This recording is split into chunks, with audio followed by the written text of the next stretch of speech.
mambo ni mengi alafu muda ni mchache, na leo hii tumeweza kuona namna ambavyo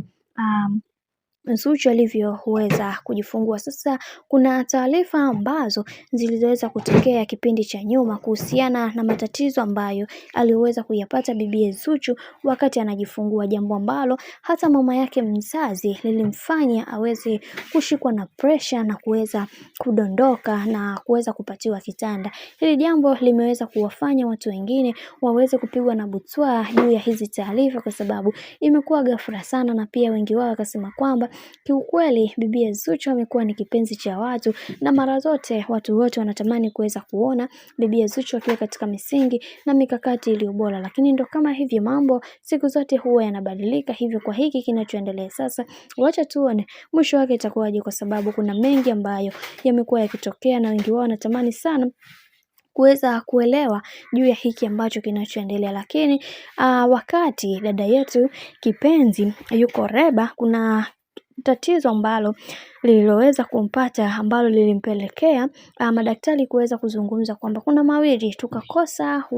mtoto au mama, au tukakosa watu wote wawili. Hili jambo limewafanya watu wengi washindwe namna ya kuweza kuelewa, na wengi wao walizungumza mengi wakisema kwamba wacha, kwa sababu kila mtu anaamini kwenye kile ambacho kilichoweza kutolewa na madaktari ni uhalisia. Sasa baada ya Zuchu kuweza kupitia hii hatua,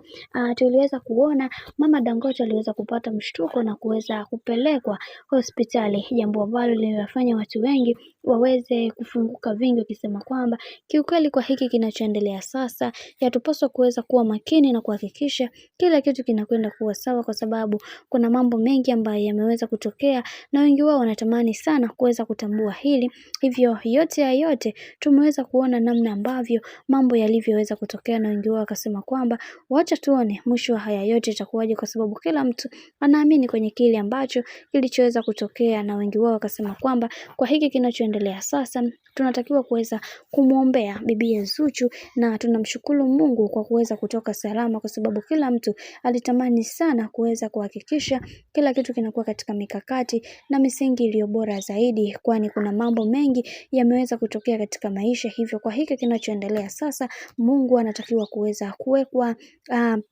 karibu, kwa sababu kila mtu alitamani kuweza kuona maisha ya hawa watu yakiwa katika mikakati na misingi iliyo bora. Hivyo kwa hiki kinachoendelea, Mungu atasimama nasi kuweza kuhakikisha kila kitu kinakuwa katika mikakati na misingi iliyo bora zaidi. Mimi nikusihi, kama ndo mara kwa kwanza, basi usisahau kusubscribe, ku like, kushare pamoja na kucomment.